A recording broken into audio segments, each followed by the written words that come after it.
dedicar la conferencia del día de hoy a una exposición que tiene que ver con la pregunta de ayer y sobre la nota de ayer acerca de la caída en la producción petrolera. Les comentaba que se ha hecho un esfuerzo importante que incluye desde luego más recursos a Pemex y una mejor administración, sobre todo sin corrupción, porque ese es el principal problema, el lastre que más daña a las instituciones, la corrupción.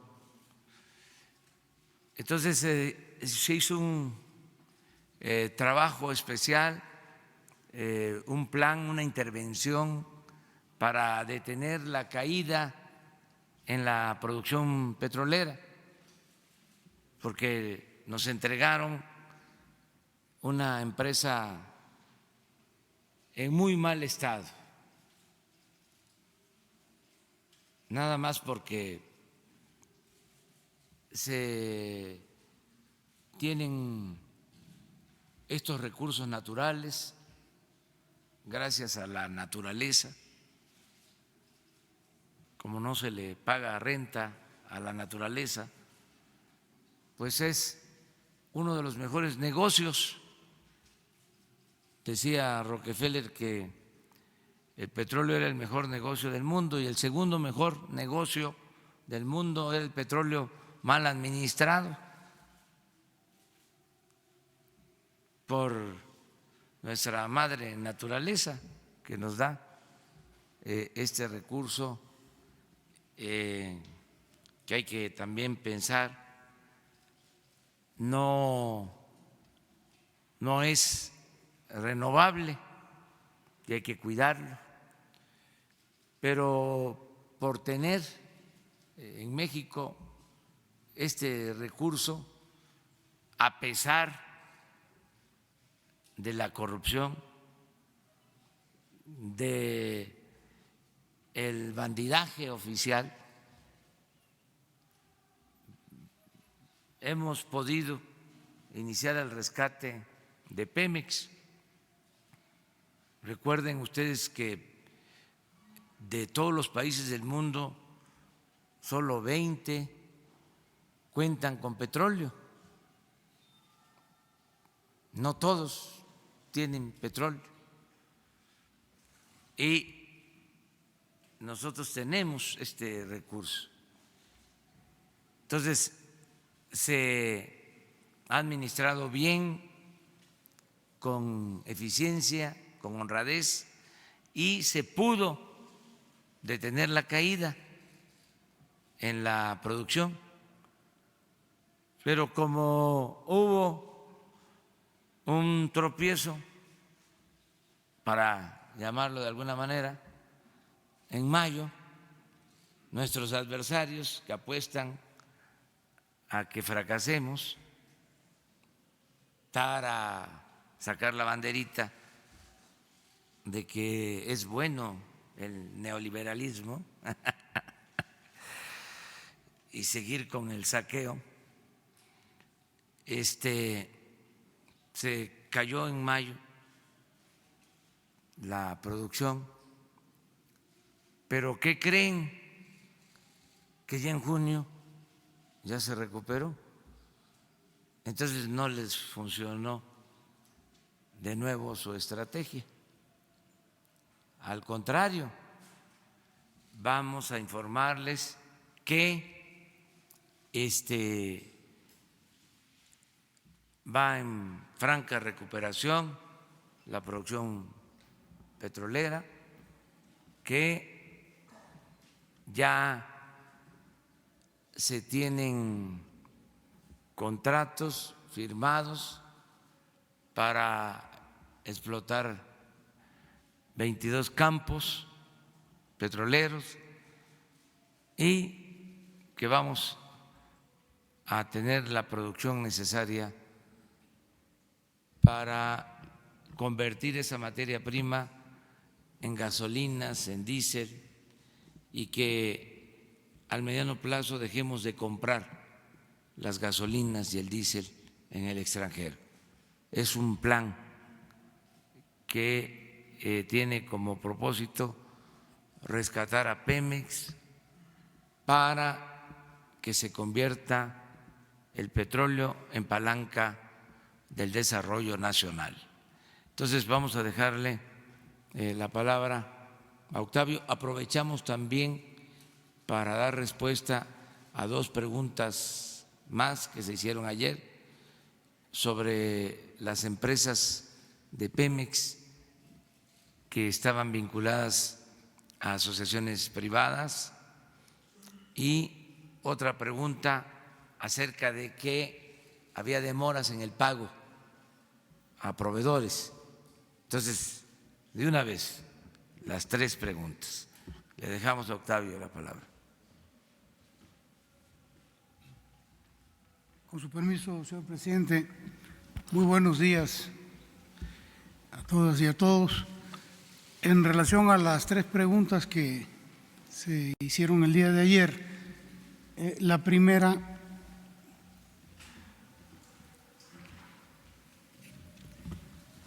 tiene que ver con el número de empresas de la filial Pemex Comercio Internacional.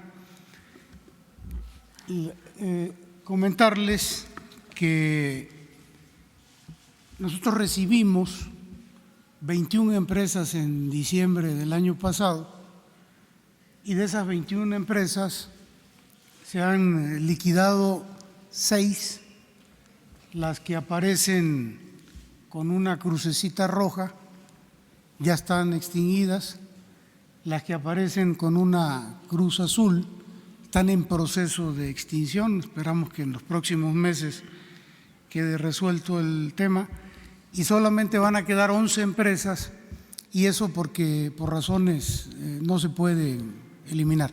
¿Cuáles son esas razones? Pues las siguientes. La que sigue, por favor. Algunas empresas tienen activos. Por ejemplo, una empresa tiene un astillero, somos socios de un astillero en el 51% de las acciones de la empresa, son las de Hermanos Barrera. Ustedes se recordarán de esa compra que hizo Pemex hace algunos años. Hermanos Barrera es un astillero en Vigo, España. Bueno, pues esa tiene activos, no la podemos liquidar. Hay una empresa que tiene una refinería. Somos propietarios del 50% de una refinería en Estados Unidos, Deer Park, obviamente no puede desaparecer. Hay dos más que son propietarias de ductos y finalmente dos empresas que tienen terminales de almacenamiento. Entonces, por esas razones van a prevalecer. Luego hay empresas que son tenedoras de acciones. Estas dos que aparecen al centro tienen acciones de los astilleros y de la refinería y de empresas de ductos. Luego entonces también tienen que quedar por esa razón. Finalmente las empresas operativas, que son las que se dedican a la compra y venta de crudo y de gasolinas y otro tipo de refacciones que se requieren. Entonces, este es el número de empresas con el que finalmente nos vamos a quedar. Hoy día hay 4 en proceso de extinción y una vez que eso se quede resuelto, solamente 11 empresas, no hay ninguna en paraísos fiscales. Esa es la primera pregunta. La segunda tiene que ver con el pago a proveedores. Bueno, informarles que de enero a junio del año pasado, del 2018, se pagaron 119,000 millones de pesos en este periodo. En el mismo, nada más que de este año, es de 127,000 millones de pesos. Es decir, se ha pagado más este año en este periodo a proveedores que el año pasado, del orden de 8,400 millones de pesos más. La que sigue, por favor. De estos pagos se incluyen ADEFAS que nos dejaron la anterior administración por el orden de 63,000 millones de pesos. De esas, alrededor de un poquito más de 58,000 millones de pesos, de esos 63,000 ya están pagados. Faltan alrededor de 4,700 millones porque se están revisando, están en proceso de revisión administrativa y o judicial, pero los pagos están fluyendo. La que sigue, por favor. Ahora, hay un grupo de adeudos que vienen del 2016 y hasta el 2018. Bueno, están siendo revisados por un grupo multidisciplinario donde interviene la Secretaría de Hacienda, la Secretaría de la Función Pública, desde luego Petróleos Mexicanos, para revisarlos, porque en muchos de los casos de estos adeudos no existen contratos, son adeudos que derivan de trabajos de emergencias. Por ejemplo, cuando hubo el problema en Salina Cruz, pues ustedes recordarán, hubo un sismo, hubo una inundación y luego hubo un incendio. Fueron 3 cuestiones al mismo tiempo y en ese tipo de situaciones se realizan trabajos de emergencia, de manera que luego hay que documentar lo que se hizo, porque los prestadores de servicio pues te dicen esto es lo que vale las obras, y hay que revisarlos. Y bueno, desde el 2016 y hasta el 18 no se pagaron estos adeudos y nosotros estamos en proceso de revisión. Pero bueno, les queríamos comentar, no hay tal problema de pago a proveedores, No lo tengo con precisión, pero se los hacemos llegar, ¿no? Con mucho gusto. Y finalmente la pregunta del comportamiento de la producción, les presentaríamos dos láminas. La primera, nada más para enmarcar el tema, este es el comportamiento de la producción desde el año 2004-2005 y hasta enero del 2019, que fue la caída más brusca. Ahí podemos observar que en octubre del 2004 se alcanzó la producción histórica más alta de Petróleos Mexicanos, con más de 3,451,000 barriles, y en 14 años la caída de la producción es brutal, es del orden de 1,825,000 barriles, de manera tal que en enero de este año la producción estaba en 1,626,000. Lo que se cayó del 2004 a enero del 19 es mayor en barriles que lo que hoy se produce. De ese tamaño es la caída. Esto es una caída en la producción. La que sigue, por favor. Este es el comportamiento de la producción. También ya del año pasado y de este año. Aquí también hay que señalar que en enero del 2018 contra enero del 2019 la caída fue del orden de 300,000 barriles en un año. Entre enero del 2018 y enero del 2019 se cayeron 300,000 barriles.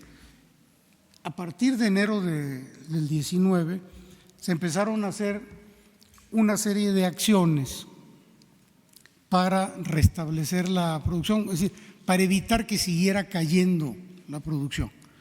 ¿Qué se hizo? Bueno, pues hubo una atención inmediata a los problemas operativos, por ejemplo, la disminución en el tiempo en el restablecimiento de los pozos, cuando se tienen fallas en el bombeo electrocentrífugo, el incremento de actividades de atención a pozos, por ejemplo, las reparaciones menores, las estimulaciones, las limpiezas, las optimizaciones y la producción temprana de nuevos campos terrestres.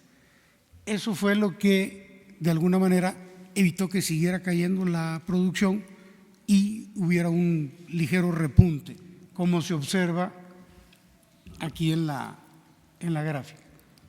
No sirve este aparatito, pero bueno, ahí se ve 1,626, subió en febrero a 1,706.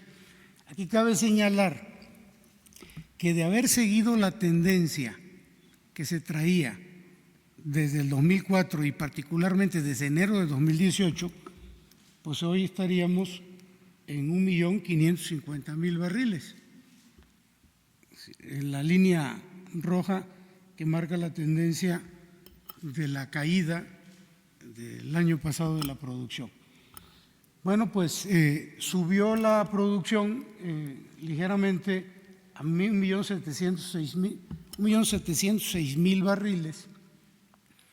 Y luego aquí observamos este pequeño bache en la gráfica y que se debe básicamente a los problemas del día a día que hay en toda actividad humana, pero concretamente en el caso del petróleo, tuvimos problemas, tuvimos baja presión en la red de bombeo neumático, esto tiene que ver con el gas, tuvimos 15 fallas, casi al mismo tiempo se botaron 15 bombas BEC, que le llaman bombas electrocentrífugas, que son las que nos ayudan a sacar el crudo de los campos maduros. Ahí ya se requieren bombas para poder sacar el crudo, ya no tiene presión el yacimiento para que salga por sí solo.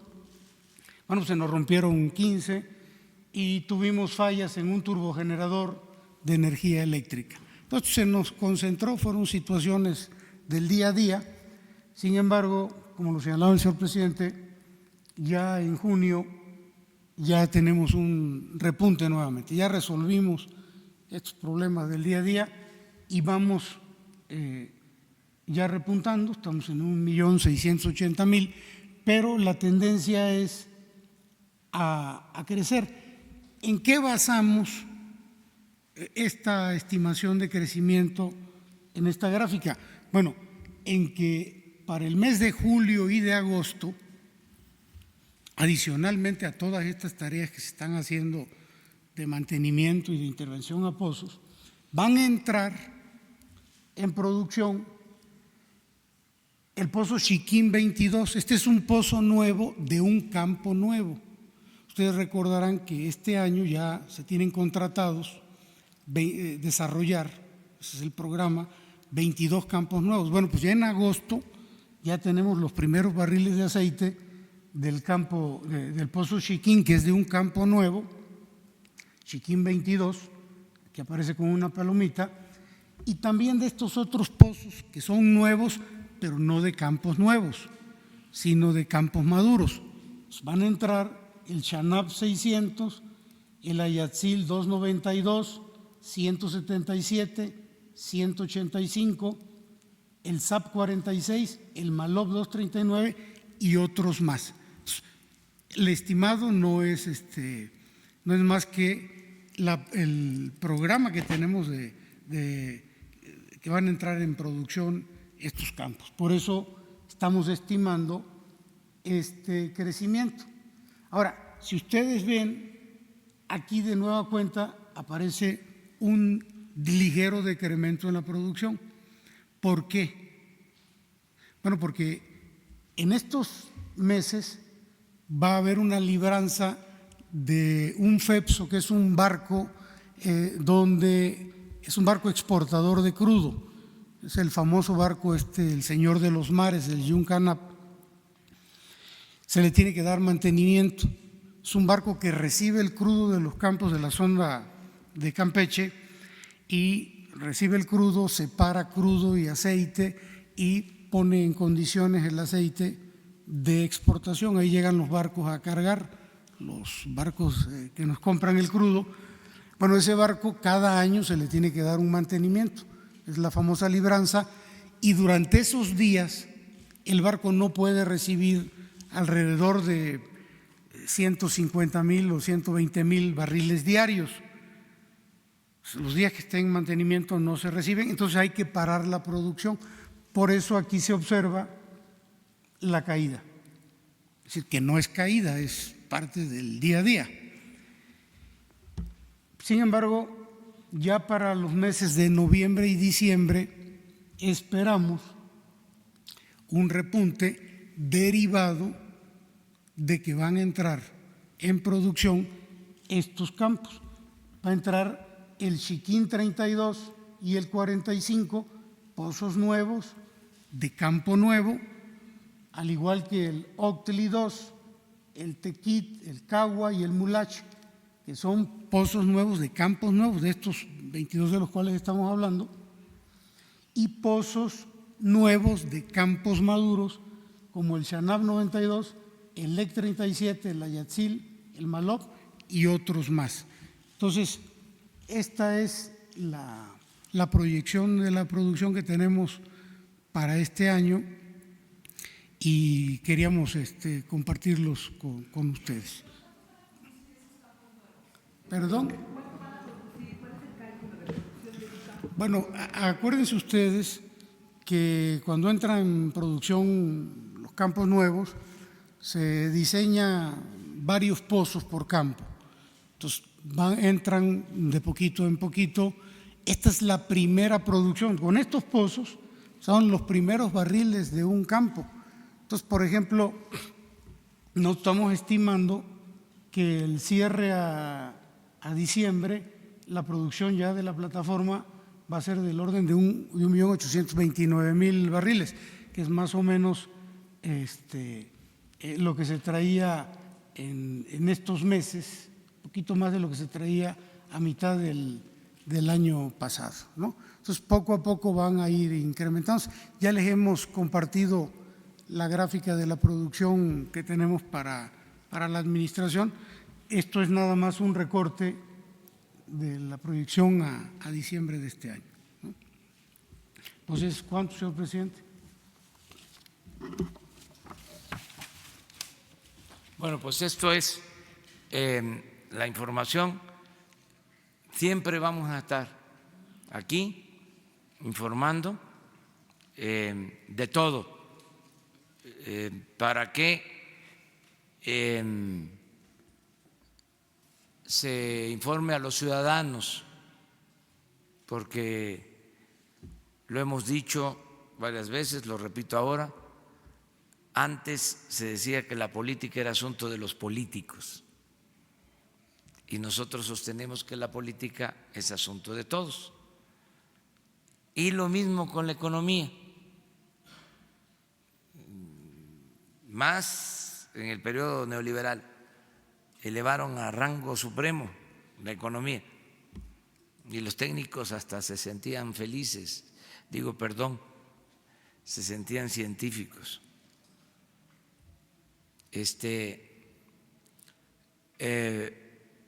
Cuando son asuntos relativamente sencillos que tienen que ver con el juicio práctico, con el sentido común. ¿Por qué logramos la recuperación de la producción? ¿Por qué se estabiliza? ¿Por qué vamos a salir adelante? Lo puedo decir con una frase: porque no se permite la corrupción. Ese era el problema principal en Pemex y en el gobierno. Así de sencillo. Si me dicen cuál es el plan de gobierno,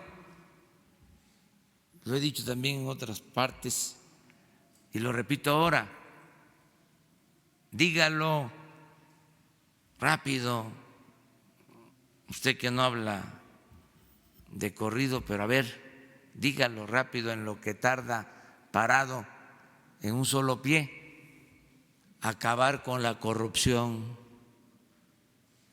Ese es el plan. Todo lo demás es complemento, es aderezo, es accesorio. ¿Cómo va a funcionar un gobierno plagado de corrupción?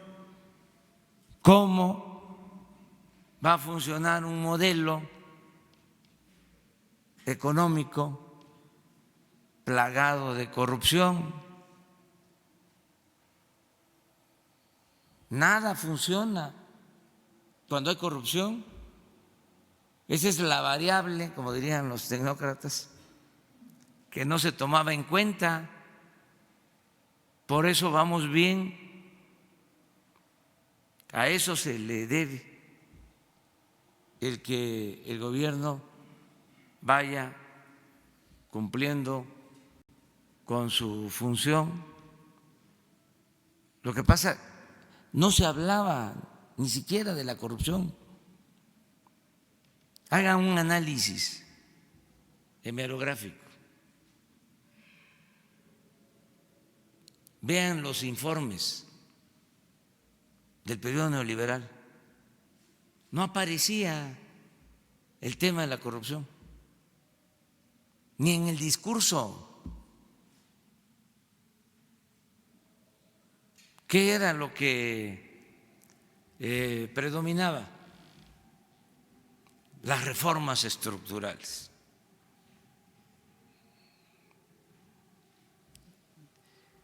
Y hacer de las privatizaciones la panacea, el parapeto para saquear. Por eso vamos bien, vamos a estar respondiendo a los expertos sobre este asunto. Yo nada más puntualizo, porque es importante el debate, la polémica es interesante. Hay que alentarla porque es consustancial a la democracia. La nota de ayer era de que se había caído la producción de abril a mayo en 12,000 barriles. Pues ya se superaron los 12,000 de mayo a lo que va de junio.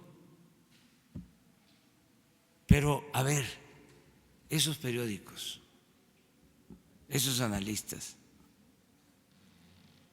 hablaron lo suficiente de que el año pasado, de enero a diciembre, se cayó la producción de petróleo en 300,000 barriles diarios. ¿Se habló de eso? ¿Dijeron algo las calificadoras que ustedes recuerden?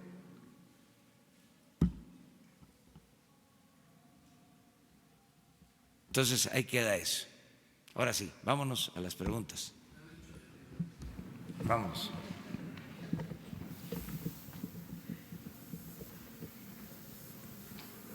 Buenos días, Carlos Montesinos de La Hoguera. Buenos días, señor presidente, señor director.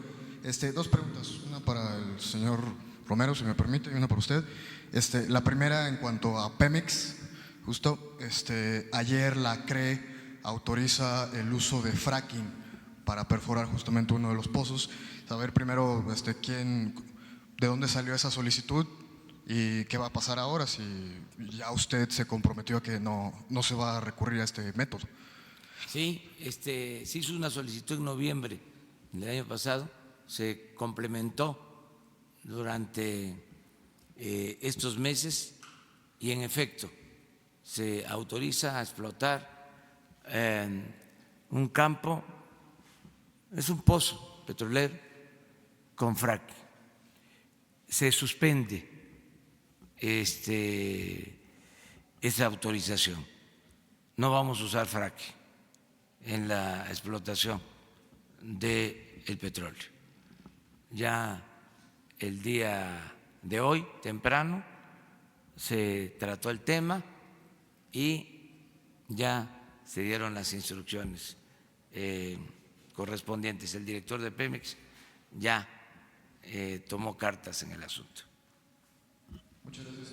¿Quieres decir algo? Ya.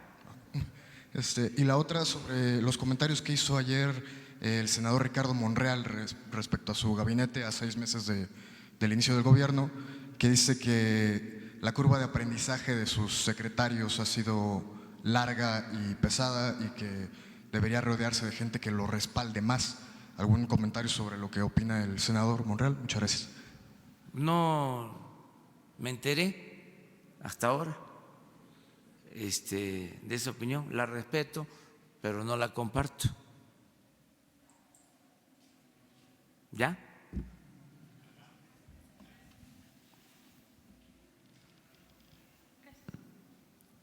Buenos días, presidente. Jocelyn Gutiérrez, de Político.mx. Para preguntarle cuál es su reacción sobre la declaración del expresidente Ernesto Zedillo, que dijo que México debe de abandonar el paradigma prohibicionista del uso de las drogas. Y si me permite ahorita hacerle otra pregunta. Bueno, estamos trabajando de manera integral todo el problema de la inseguridad y de la violencia. Y no se descarta nada. Lo que pasa es que vamos poco a poco, es una estrategia para enfrentar este problema grave de la mejor manera posible. Yo les puedo mencionar que hay etapas que vamos cubriendo. Lo primero es lo más importante, es que haya bienestar y que se atienda a los jóvenes.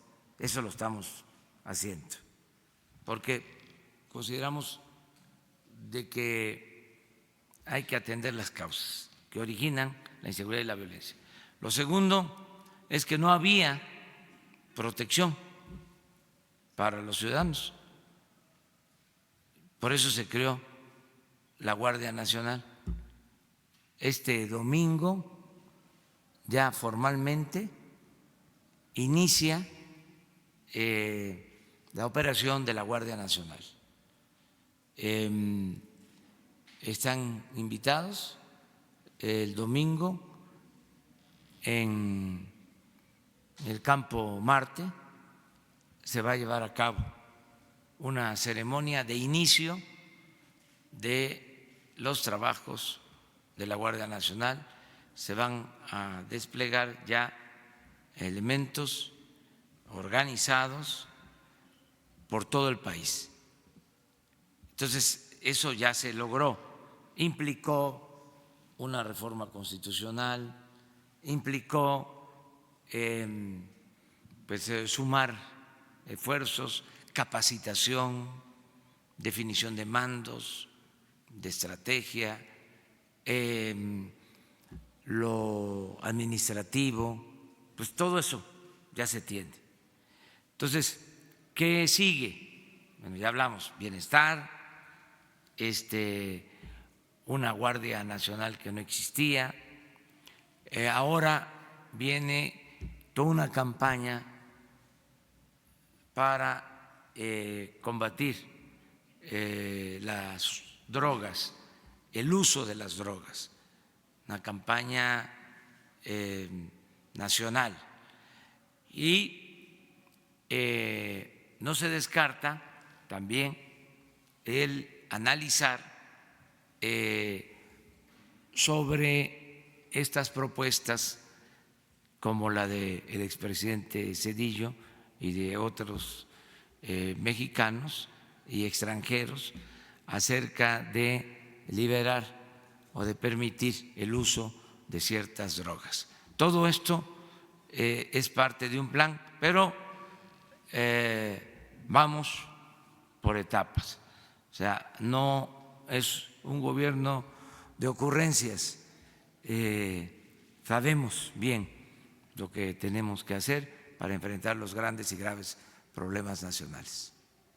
Por último, presidente, Porfirio Muñoz Ledo, ha criticado constantemente el acuerdo migratorio con Estados Unidos y calificó de inaceptable que se esté desplegando el uso de las fuerzas federales en las fronteras norte y sur de México. De hecho, señaló que esto es en obediencia a las peticiones de Donald Trump. ¿Qué le dice al presidente de la Cámara de Diputados? Pues que tiene toda su libertad y él siempre ha sido crítico y opositor a ciertas políticas que considera inadecuadas.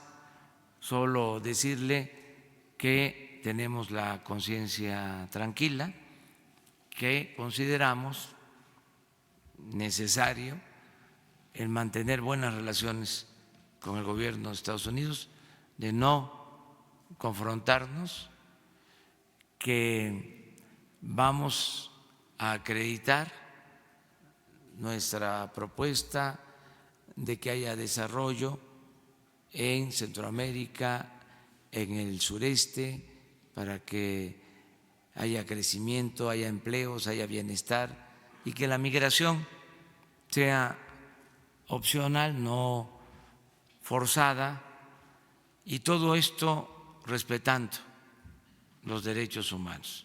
Eso es lo que puedo contestar. Muchas gracias, presidente. Gracias. Señor presidente, muy buenos días. Señor director, Daniel Marmolejo, La Cuarta República. Hubo una reunión recientemente de varios personajes impresentables. Algunos de ellos participaron justamente en el Pacto contra México. Unos están rotos y se hacen llamar los chuchos. Otro de ellos ha sido candidato, aparece en una combi en procesos electorales, que ha sobrevivido seguramente al Festival de Avándaro. Y uno fue un escritor, que es un escritor fantástico, que señaló que iba a haber un ataque cibernético desde Venezuela al INE, que iba a destruir literalmente los sistemas de cómputo para que usted llegara a la presidencia, tal como había sucedido en Estados Unidos. Este grupo forma una guerra o intenta formar un contrapeso en algo que pudiéramos denominar una guerra híbrida, pero más bien es desabrida. Sin embargo, señor presidente, la guerra híbrida pudiese estar dentro del Poder Judicial, debido a que hay dos características que pudiéramos juzgar: el descontrol en los actos de algunas autoridades y el desequilibrio entre los poderes. Tenemos seguramente por las lluvias un empantanamiento en Texcoco, pero hay un empantanamiento judicial en Santa Lucía.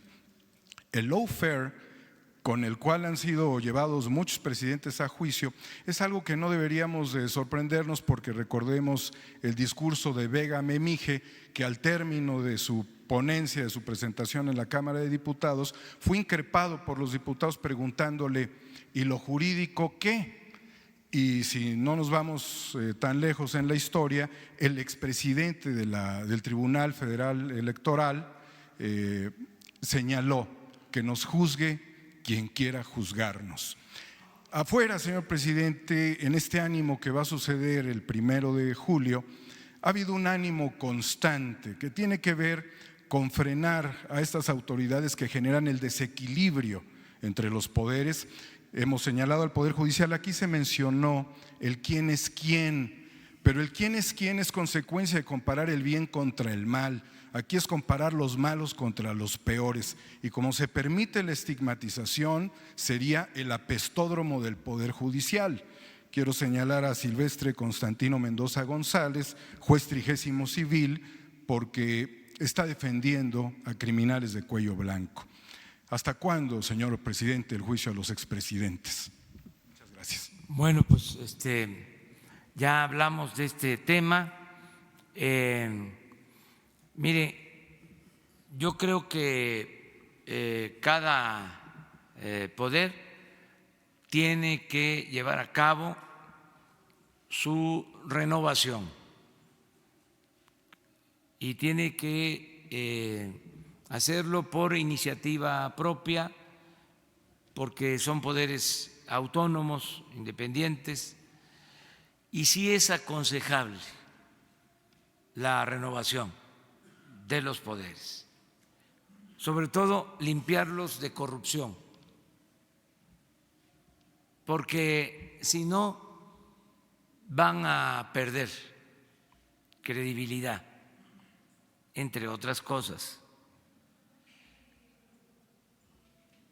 Tenemos todos que rendir cuentas a los ciudadanos y no conviene que ningún poder se debilite por falta de autoridad moral, que es la que da la autoridad política, la autoridad moral. Por eso yo voy a seguir exhortando para que todos los mexicanos pongamos por delante la honestidad como forma de vida y como forma de gobierno. Eso es lo que nos va a fortalecer. Esa es la esencia de la cuarta transformación de la vida pública del país. Cada vez van a ser más mal vistos los corruptos en México. Ahora sí que fuchi, hasta guácala, cuando se tenga conocimiento de un corrupto. Y esto es parte del cambio, es un poco lo que sucedió cuando se fue adquiriendo cada vez más conciencia ecológica. Siempre hemos hablado de eso. Antes, pues hasta se comían las tortugas. Ahora, hacer eso, los hijos, los nietos ponen a los que tenían esas prácticas, a las anteriores generaciones, en su lugar, porque ya cambió. Hay una mentalidad nueva, hubo un cambio de mentalidad. Es lo que yo espero que suceda en el caso de la corrupción, que sea algo mal visto, que quede estigmatizado. Y eso sería realmente una revolución de conciencia colectiva. Porque, ¿qué sucedía? De que la corrupción se aplaudía, se toleraba, era ejemplo a seguir. Era un tonto el que llegaba a un cargo público y no se aprovechaba y no robaba. Acuérdense de los dichos, ¿no?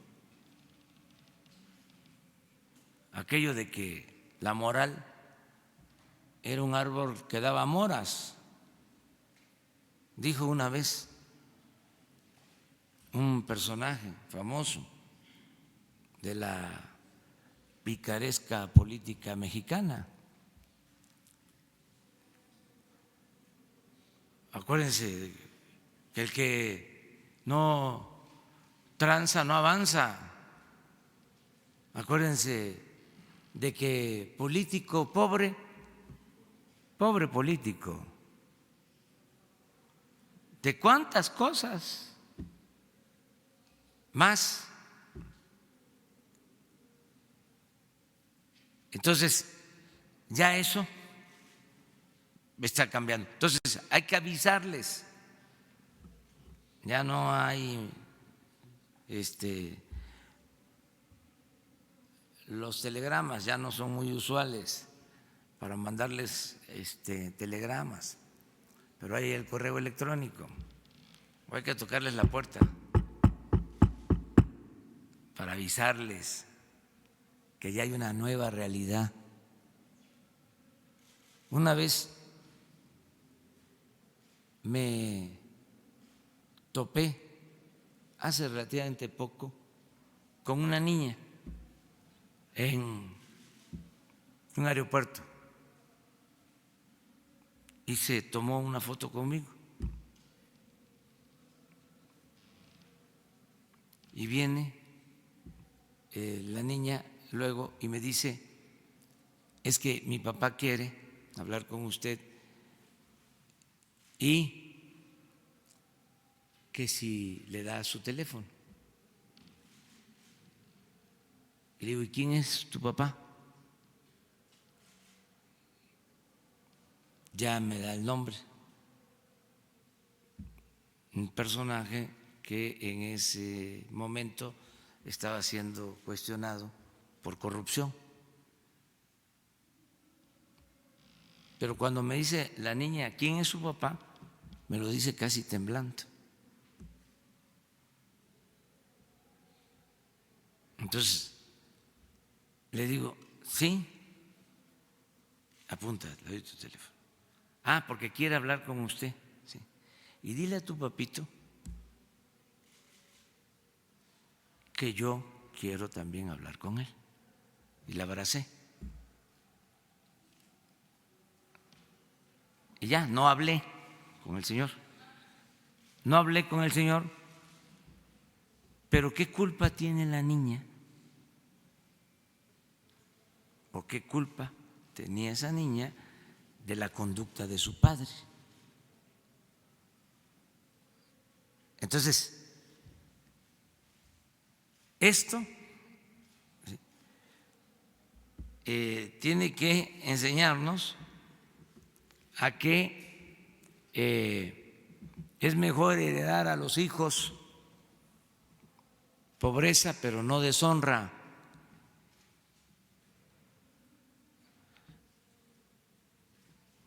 Y esto es el cambio. No, ¿cómo creen que lo voy a decir?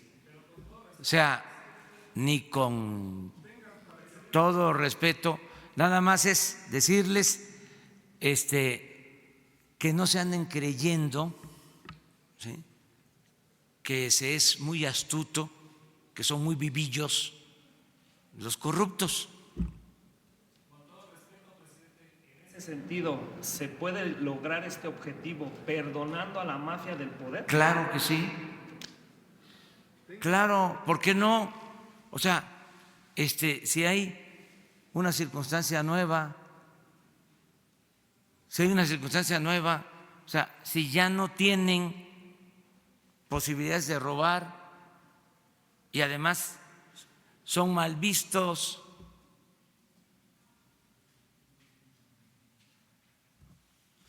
vamos a crear, mire, el ejemplo de cómo se avanzó en adquirir una conciencia ecológica es bueno. Si ustedes me dicen, a ver, en los últimos tiempos, en las últimas décadas, ¿en qué ha habido buenos resultados? Porque no todo fue malo. Bueno, yo les diría, eso es buen aporte. Eso fue un aporte. Llevó su tiempo y no se le debe solo al gobierno. Eso tuvo que ver con la gente, con el pueblo, con la sociedad civil, como ahora se le llama al pueblo. Pero es cuando una causa se convierte en una voluntad colectiva, es una toma de conciencia. Fue algo que sucedió también el año pasado, o sea, un cambio de mentalidad. Siempre he dicho, hay veces que se presentan confrontaciones, hay revoluciones, hay enfrentamientos armados y aparentemente hay cambios, pero sigue la misma mentalidad. Y esto que estamos viviendo ahora, sin violencia, por eso es una transformación, porque va acompañada de un cambio de mentalidad, que es lo más difícil de lograr. Pero eso sí, cuando cambia la mentalidad del pueblo, cambia todo. Ese es el proceso que estamos viviendo. La mayoría de la gente quiere justicia, presidente. Sí, y va a haber justicia, pero justicia también es evitar que se cometan abusos, que se cometan hechos de corrupción. O sea, también eso es justicia. O sea, no solo castigar, ¿sí?, lo que ya significó un ilícito. También es justicia prevenir, evitar tener comportamientos nuevos. Esa es la obligación del gobierno. Sí, todo lo que signifique acusación en curso para que sea juzgado va a ser atendido. No vamos a tapar nada, pero lo que queremos más que cualquier otra cosa, lo que consideramos más importante es gobernar con el ejemplo. Eso es lo que va a ayudar más. El que, a ver, habían, y esto aprovecho también para aclararlo, porque la compañera que preguntó ayer habló de 90 empresas y en efecto tenía razón, eran 90 empresas, nada más que se fueron reduciendo, ¿no? En todo Petróleos Mexicanos. Es que ella habló de 90 y así era. A ver, otra. ¿Tú preguntaste las de ayer? Bueno.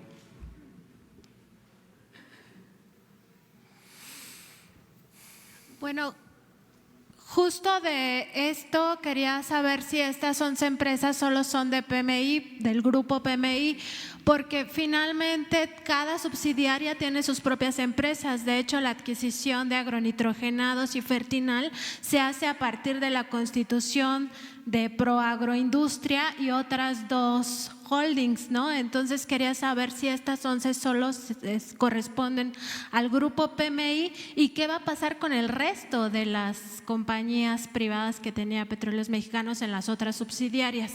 Sí, es correcto. Cada empresa subsidiaria tiene varias empresas, por eso el conjunto de las 90, y hemos venido reduciendo todas las que se pueden. En el caso de PMI, que era específicamente la pregunta, esta es la respuesta, que van a quedar 11 nada más, y el restante ha venido habiendo una disminución y estamos precisamente en ese proceso de compactación. Pero es correcto, ¿eh? Sí. Y aprovechando que el ingeniero está al micrófono, quería preguntarle también del ingeniero Lozada Aguilar, si usted tiene información al respecto de la investigación que se hizo sobre la estafa maestra y qué ha pasado con este funcionario, y en todo caso qué va a pasar con Pemex Exploración y Producción, que ha quedado pues un poco a la deriva desde que se inició la nueva investigación. Yo no tengo información, pero el señor presidente a lo mejor sí la tiene. ¿Tú eres de la revista? Contralínea. Sí, es una muy buena revista. Me consta, porque sus reportajes sobre Pemex y sobre la corrupción en Pemex, de primera.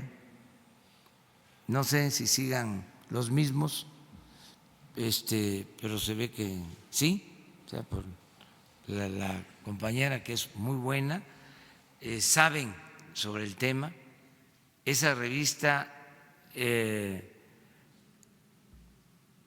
es de consulta obligada para saber lo que sucedió en el periodo neoliberal o en una buena parte del periodo neoliberal sobre corrupción en Pemex. Mientras otros callaban, ellos hacían denuncias.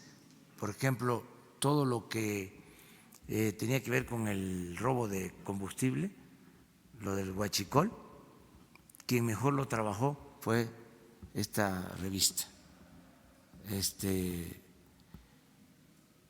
Tengo la información de hoy de que la Fiscalía General hizo la investigación y no encontró responsable a este funcionario de Pemex.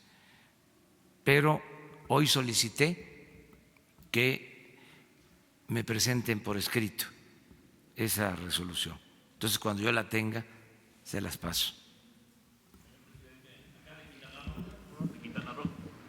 Ariel Velázquez, de La Verdad de Quintana Roo. Ariel Velázquez, servidor de La Verdad de Quintana Roo y La Verdad Noticias. Señor, le agradecemos su visita y que haya intervenido en el problema de la empresa privada Aguacán, que es la empresa que vende el agua más cara de México y de algunas partes del mundo, como más cara que en Dubái, que no hay agua. Pero lo que ahorita está urgiendo a muchas familias es que les están cortando el suministro de agua. Es ilegal, sabemos que es anticonstitucional. Sin embargo, no hay poder que detenga a esta gente. Entonces, la pregunta es, ¿el gobierno federal podría intervenir en este sentido? O si algunas dependencias federales que hay, como Conagua, Semarnat o Profepa, pudieran hacer algo al respecto, porque cuando estaban los anteriores delegados, pues siempre les daban su dinero y pues el agua está comprobado por estudios de la UNAM que no es potable. El presidente de los hoteleros también ha dicho que tienen que volver a repotabilizar el agua. Entonces, pues la petición es esa, de que a la gente humilde no se le corte el suministro de agua. ¿Podría hacerse algo al respecto?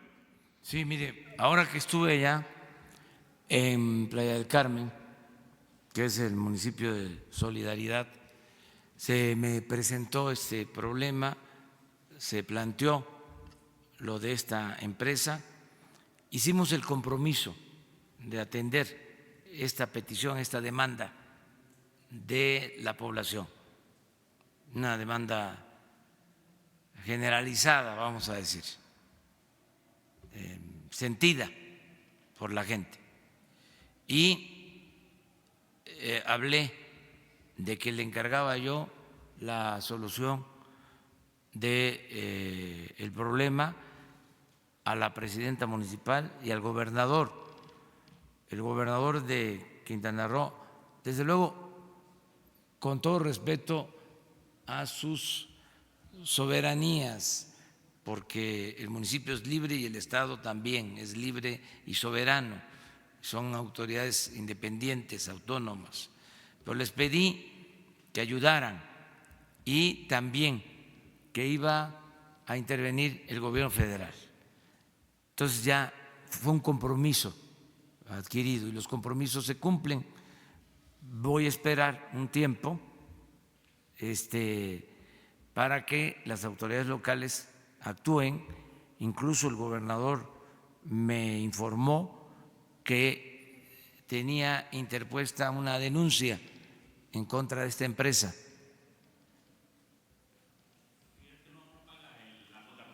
También sí, 4,000 millones. Sí, vamos a atender este tema. Qué bien que lo plantea y aquí le damos seguimiento, pero yo espero que las autoridades locales tomen cartas en el asunto y se resuelva.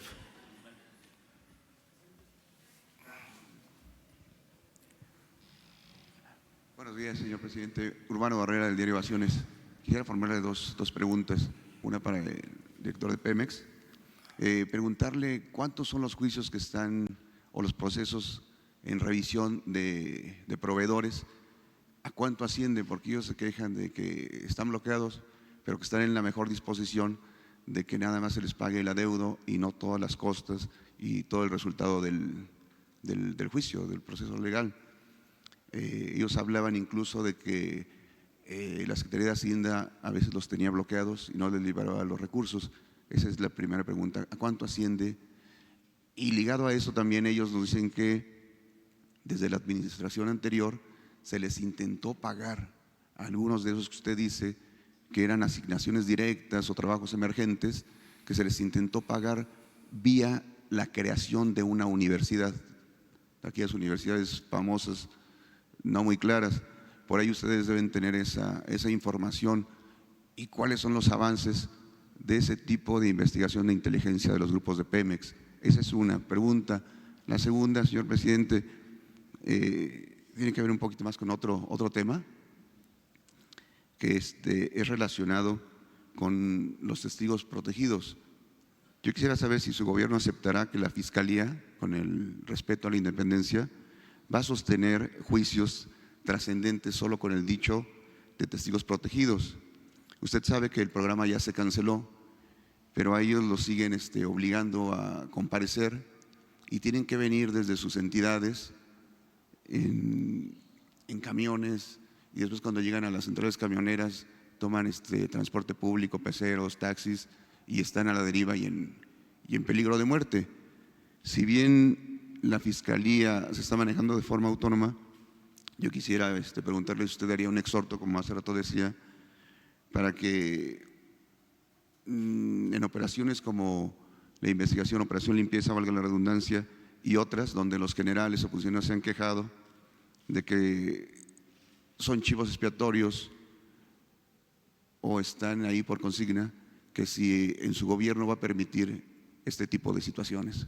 Sí, ahí mira, te contesto que aunque corresponde a la Fiscalía, es también responsabilidad de la Secretaría de Gobernación, de manera especial de la Subsecretaría de Derechos Humanos, la protección de la vida de testigos y de personas amenazadas de muerte. Entonces, esto lo voy a plantear para que Alejandro Encinas lo atienda y que se aproveche también para hacerle una petición respetuosa al procurador, bueno, al fiscal general, con el propósito de que se vea este caso.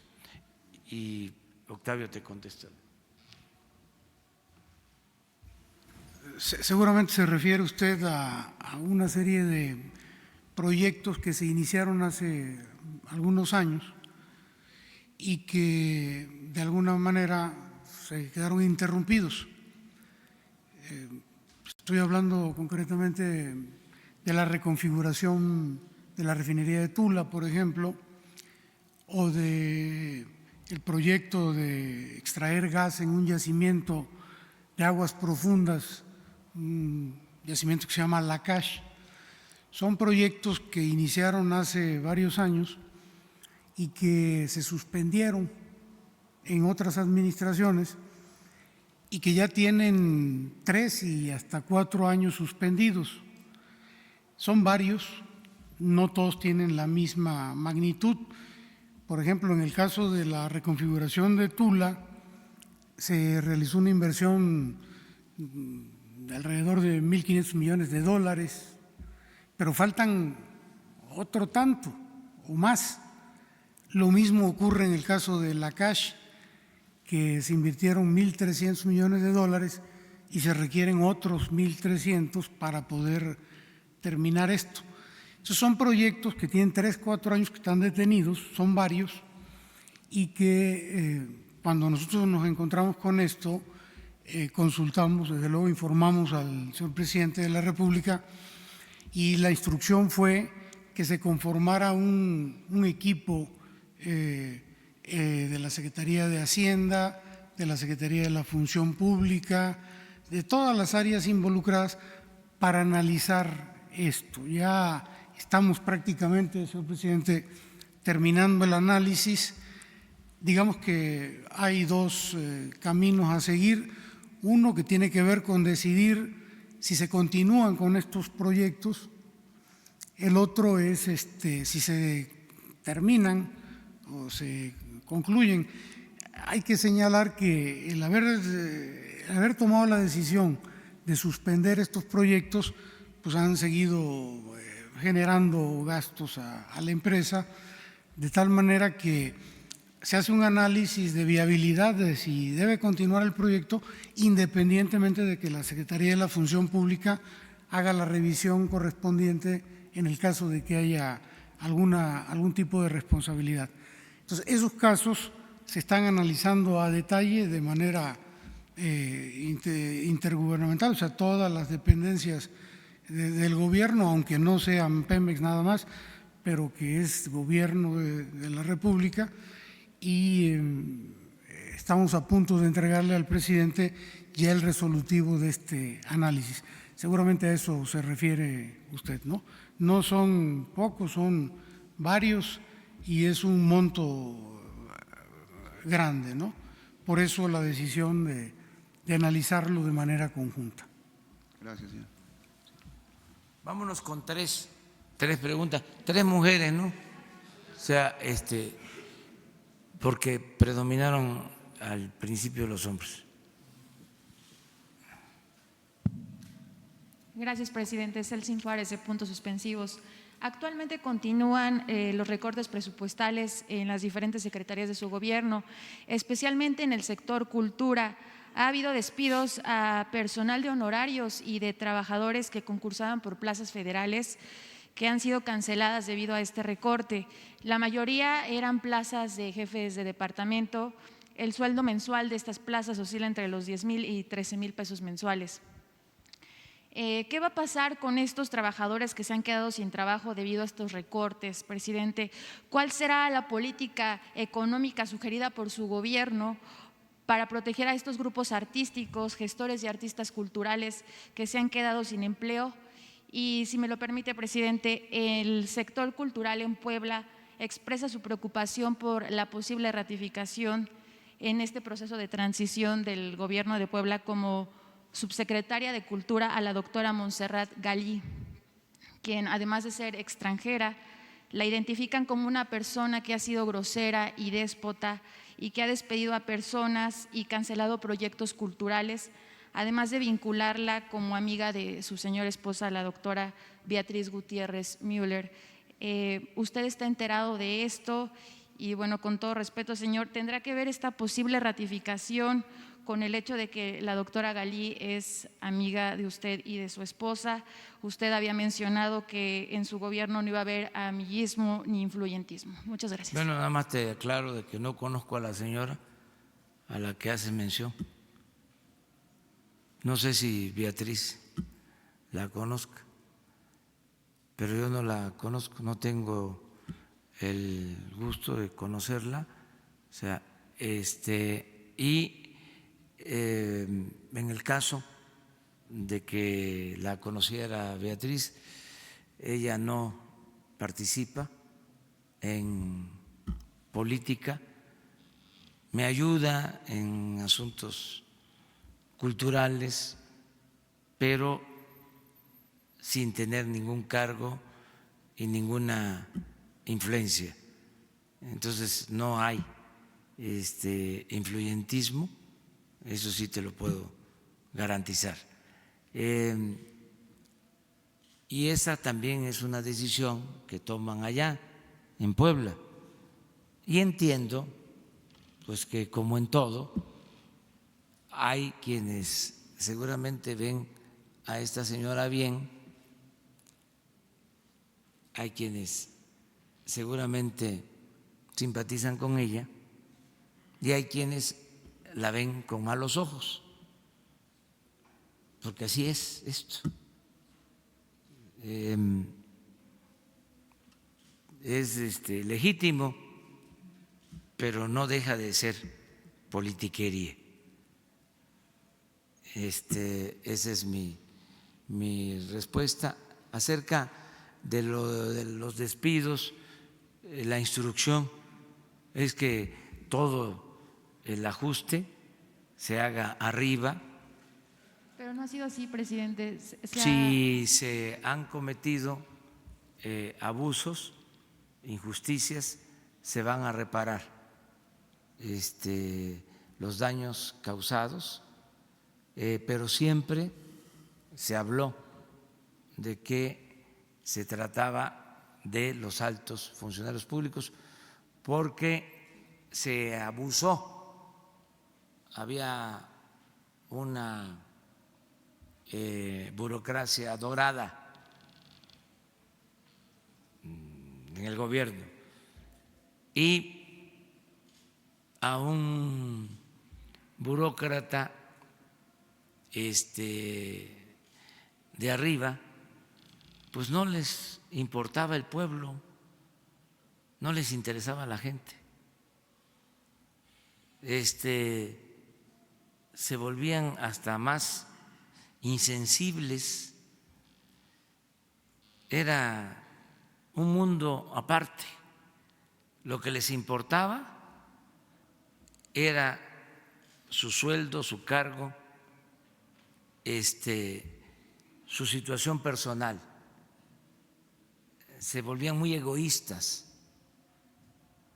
Entonces, el gobierno estaba ensimismado, todo el presupuesto se quedaba en pagar sueldos elevados a los altos funcionarios públicos y también el gobierno en la época neoliberal se dedicó a crear aparatos burocráticos de todo, una constelación de oficinas, de instituciones, desde luego con duplicidad.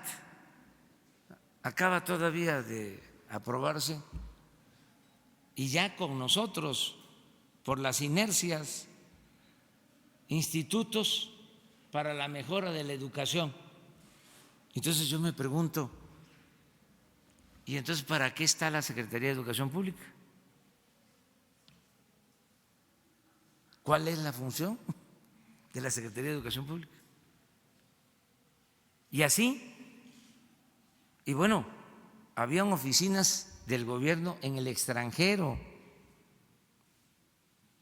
Ya se olvidó, pero habían como 70 oficinas del gobierno de México en el extranjero, pro México o por México,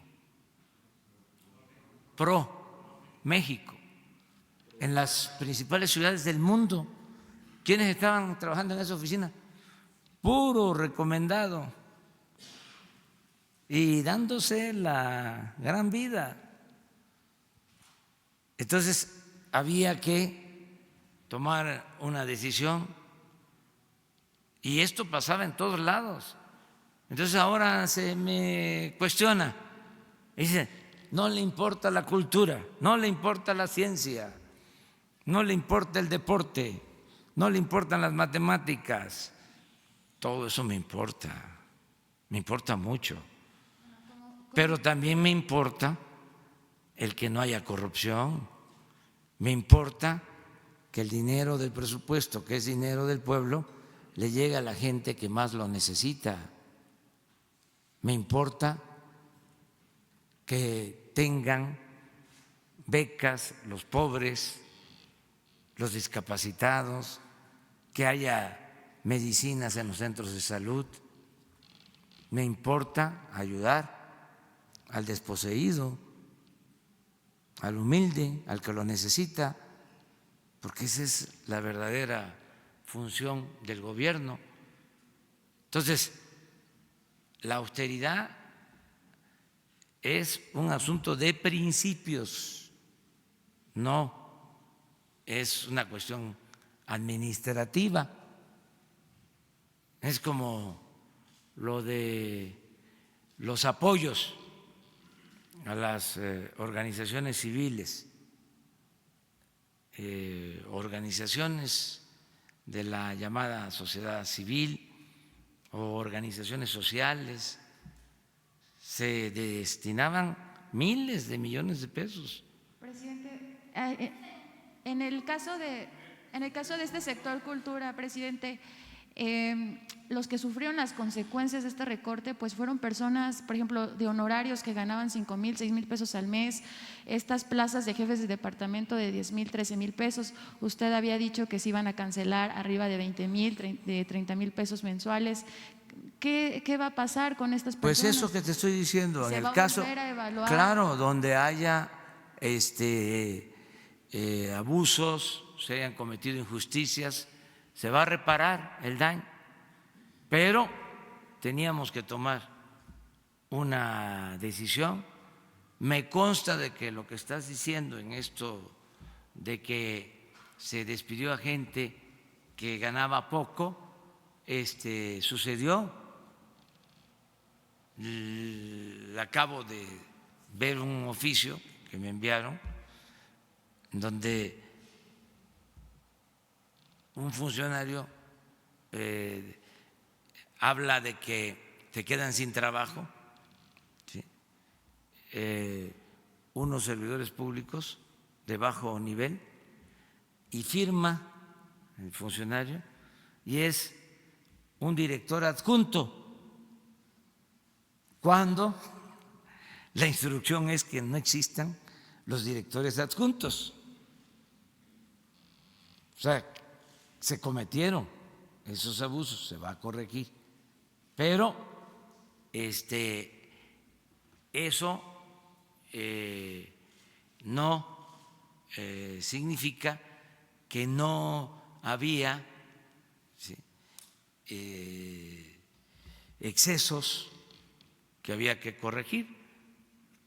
Hablando de Puebla, o sea, ¿También se encontró corrupción en IMER y en el IMEX donde han habido despidos, presidente?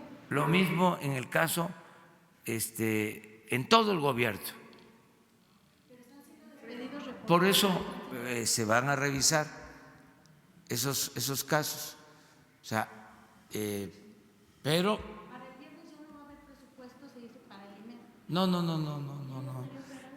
Miren, eso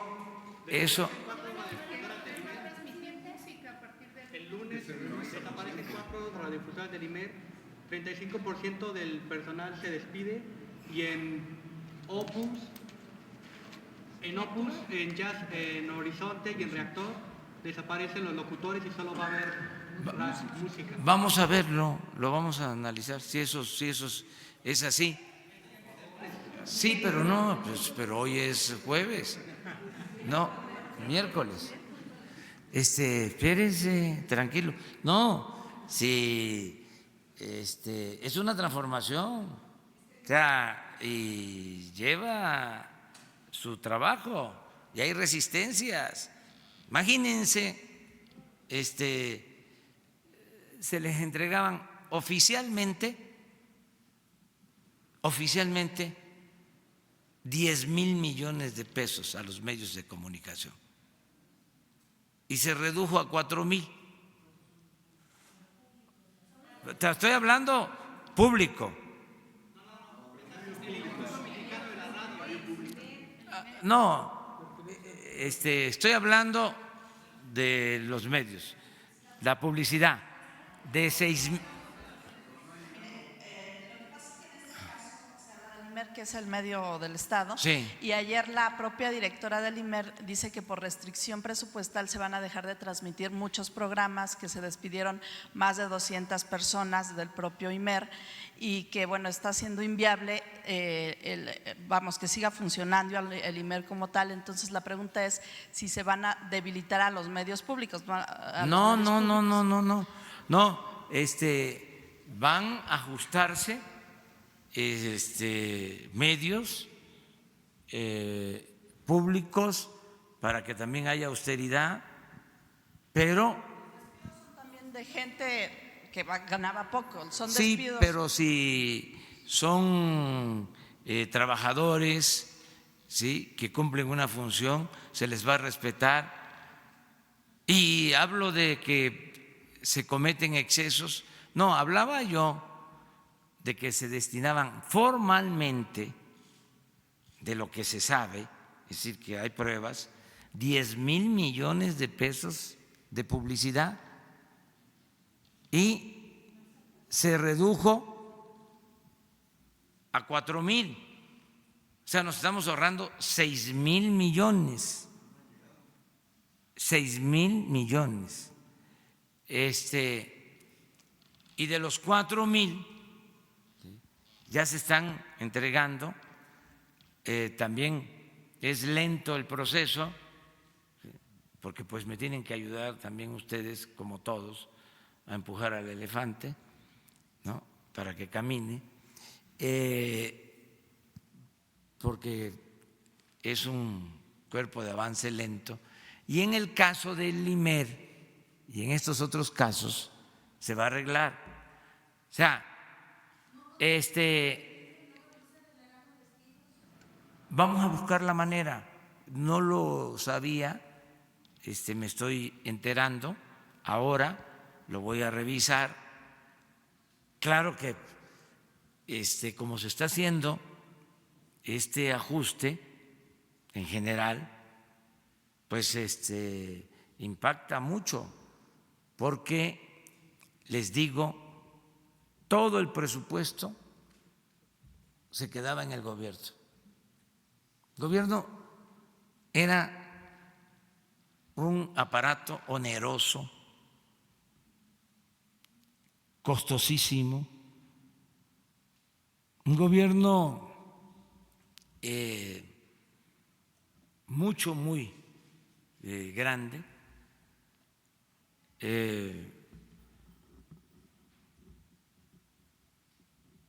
un gobierno colmado de privilegios. Era una vergüenza. Imagínense los altos funcionarios públicos que se trasladaban en avión privado, el avión presidencial, iban a jugar golf y usaban los helicópteros del gobierno.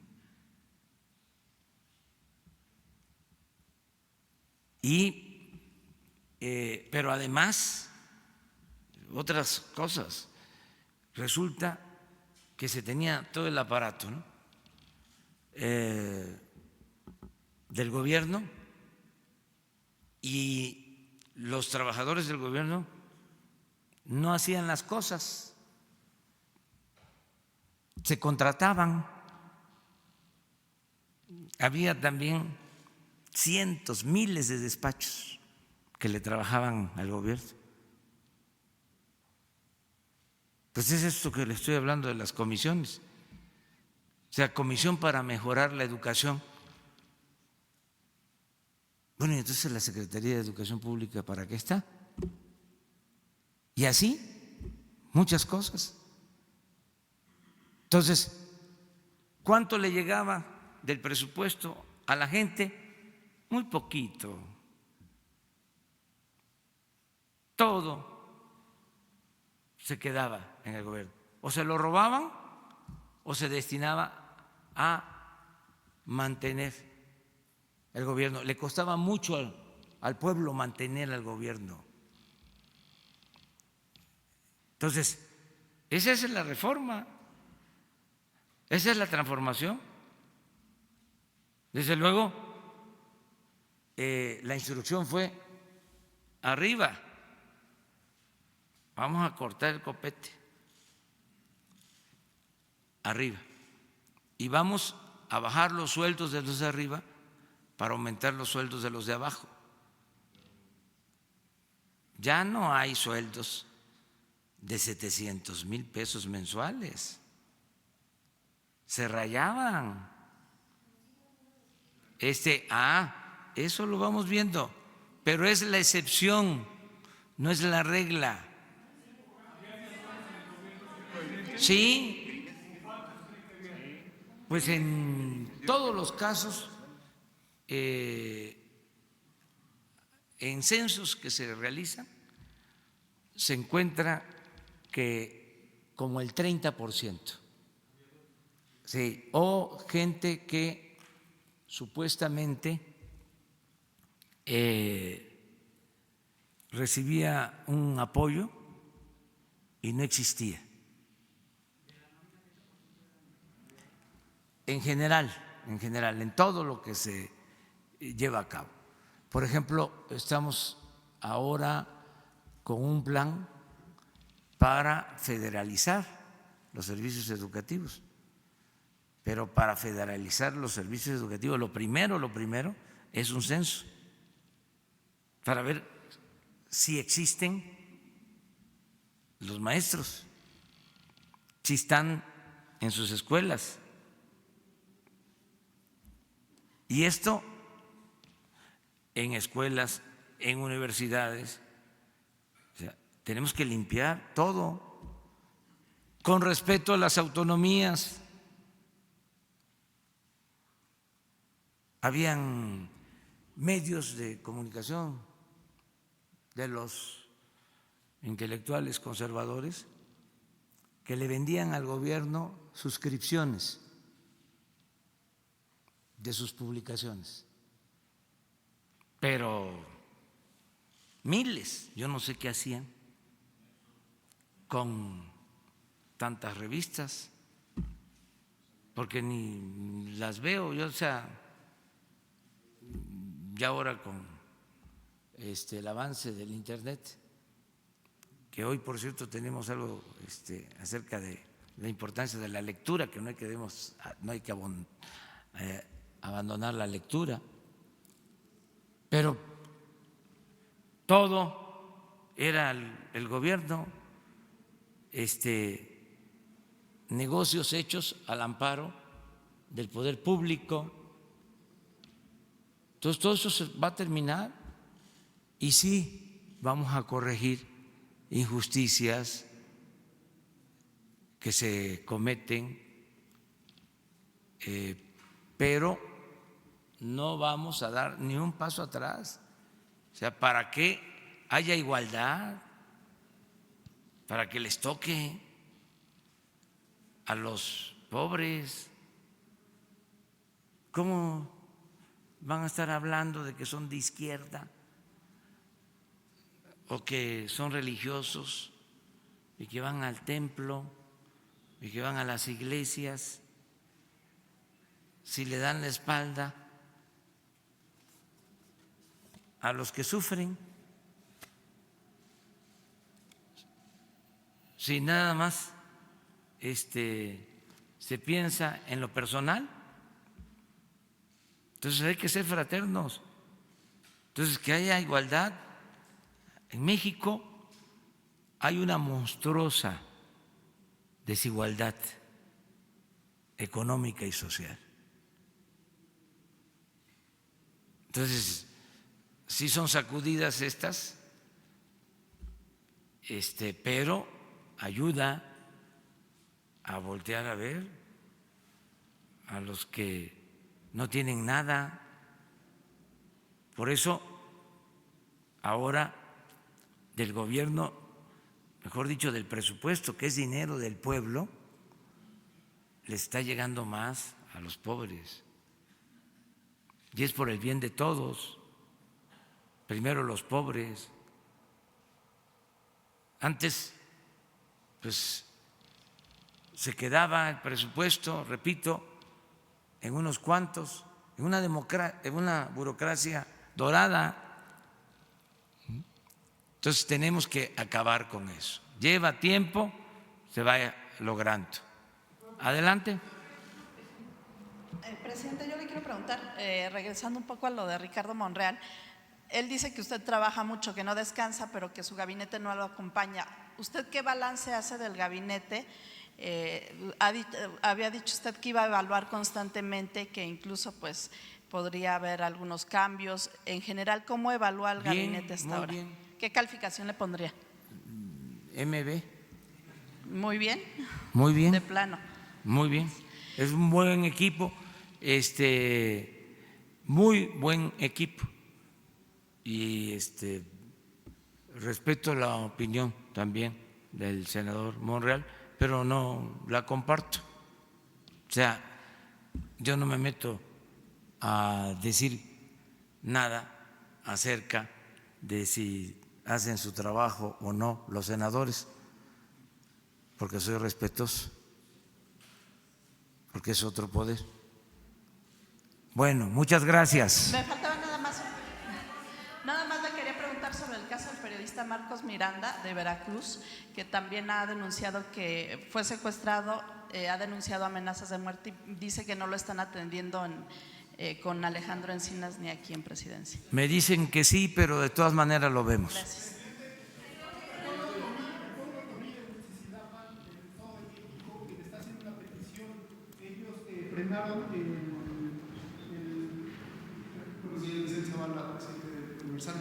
El decreto expropiatorio que realizó Peña Nieto para construir la autopista Toluca-Naucalpan, concesionado a Grupo IGA, venció el 19 de mayo, pero la construcción sigue vigente y este pueblo otomí de Huitzilapan frenó a través de un amparo esta construcción de esta autopista y ahora le pide a su gobierno la devolución de sus tierras.